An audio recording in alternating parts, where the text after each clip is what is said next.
Hi folks, I'm just going to take you through a basic rundown on the mark sheets, and we'll release more advanced materials as we go on things you can do with the mark sheets and etc. etc. We'll discuss these as we go through the tutorial, but I want to get something on a sort of simplistic level so that people can at least start crack on, because the year is underway. It's in full swing at this point. So the first thing is basically where you're going to get your file. So at this point, there's essentially three ways, or should I say, three methods that schools may be using. The first method is the cloud method, which very few will be using, but we'll slowly get introduced over time for those that have IT departments that are starting to get stuck into that and to sort it out. But it actually sounds more sophisticated than it is. It's actually fairly simple. So just a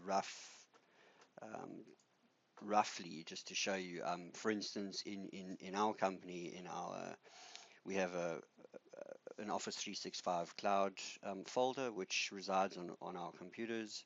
And as you can see, we've got Inside Software Solutions team site, and in there we've got a Marksheets folder. And so you don't have to worry about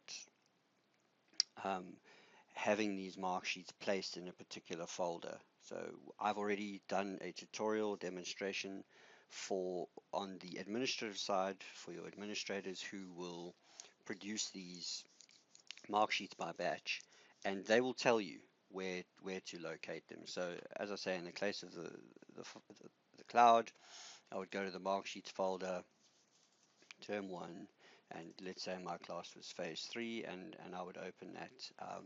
The nice thing about the cloud is that I can open this document, and we've actually tested this, and somebody else can open the document at the same time if there were, say, two people working on the same document. And you can actually capture, you can actually see each other's cursor flipping through the blocks on Excel at the same time as you. Multiple people can work on the same document. But that isn't actually relevant for now, and especially in the sense that each of you have your own spreadsheet that you're capturing. The nice thing about the cloud, though, is that I don't really have to move this folder anywhere, this file anywhere. I can just go into this file, capture what needs to be, well, let's put it this way, I don't have to move it anywhere to capture on it. Once I'm completed, I'll show you what you do when you've completed capturing. You have to place the file in a completed folder so that your administrator points their front office to that folder and clicks import, and it rifles through the files one by one and picks up the marks and pulls them into the system, exports them to SASAMS so that all the test scores are in SASAMS, as well as pushing the term marks through the front office, and I'll demonstrate that in a moment. The second method is just simply having it on the staff shared folder. So again, you may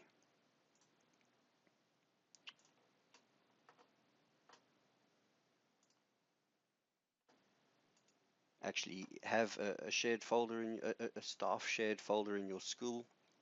Most schools have one already. It's just a place on the server where teachers can be told to go and fetch certain documents or access certain things that they need to access certain files, work on them, and even put them back in there.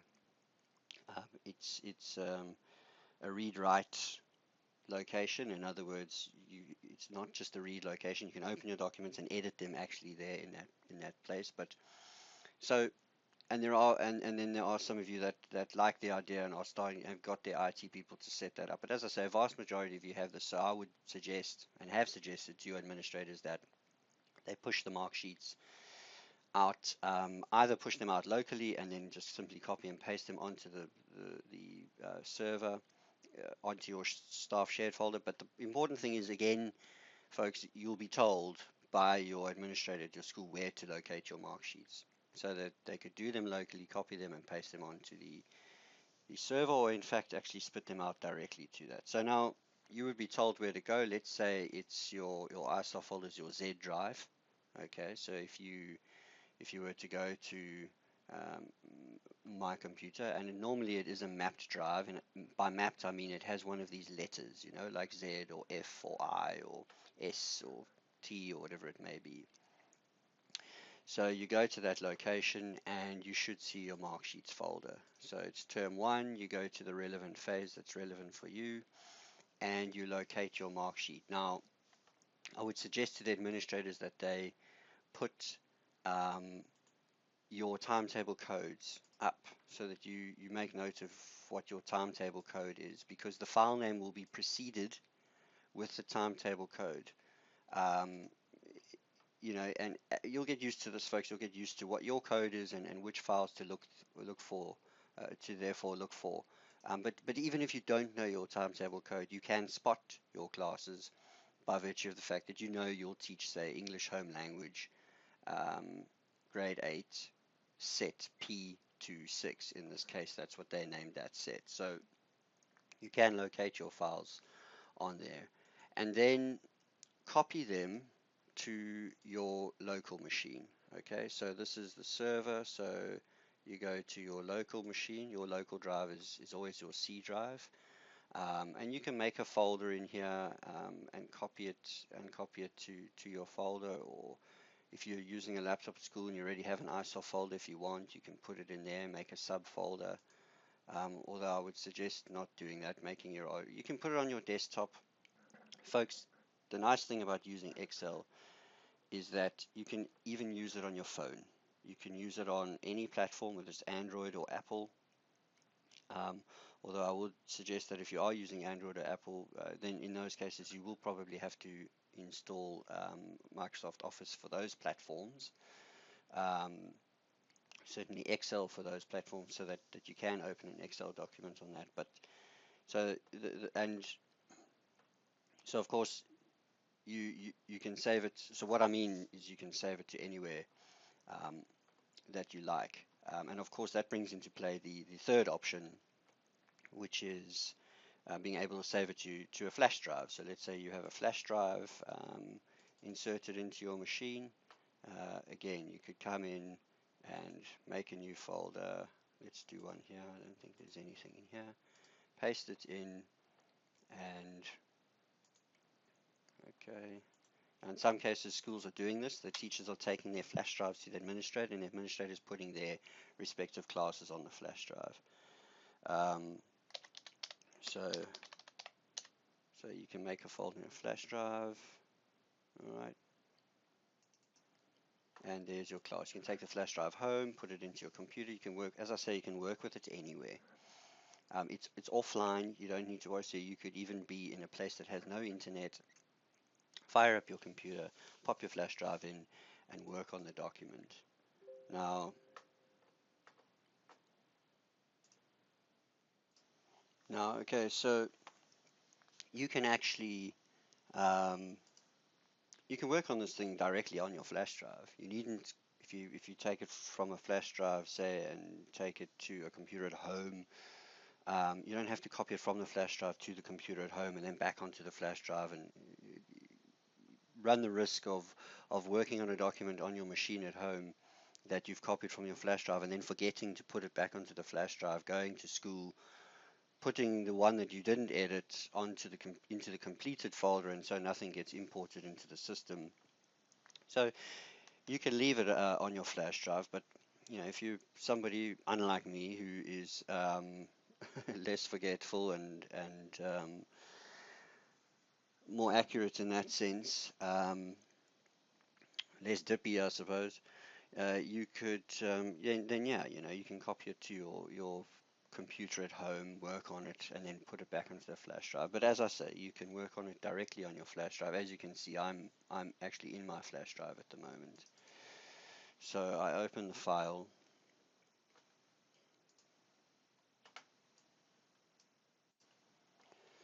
Right now, I've kind of already touched on this, but again, the bonus about creating these mark sheets in Excel, you know, aside from the fact that Excel is perfect for creating mark sheets, it's a fantastic piece of software. Any developer on planet Earth will tell you that. It's you can obviously use it anywhere you want, as we've discussed already, and it's a recognizable piece of software. Almost everyone would have worked on an Excel spreadsheet at some point in their lives. And of course, as you can see, it's already formatted for you and ready to go. You don't have to download or load any software on your machine if it already has Excel. Or vast majority of you use Microsoft machines, and they would probably have Office on already, so you would have Excel. Again, obviously, as I've said, if you do want to use it on your phone or your device that has Android or Apple as opposed to Windows, it can also be done on that. Those platforms do support Microsoft Office, and in particular Excel, because it's such an incredibly popular piece of software. But as I say, you might have to just load Excel on your phone. The nice thing about these Excel markbooks is that you are now able to simultaneously populate front office reports, as well as marks and subject comments, as well as make your SASAMS database a true SASAMS database, as it will also have all the activity marks recorded. So in other words, the activity marks will be pushed through to SASAMS. The other nice thing is that especially these Excel mark sheets from front office is that they're able to be produced by batch by your administrator. So they click a button and it goes and produces all these mark sheets. Just to note that the location that you fetch your mark sheet from. Okay, so if we go back to where they put it onto your staff shared folder, which is, say, something like this, or as I say, your cloud, or if they put it into your on your flash drive, when you go and fetch that mark sheet, when they produce it from front office, it produces that mark sheet as a blank. So that's why I say don't work on the mark sheet directly in the location that your administrator has placed it, because if they have occasion to run the mark sheet generator again, in other words create the mark sheets by batch, it's going to replace that one with a blank. So the idea here is that you're taking your mark sheet and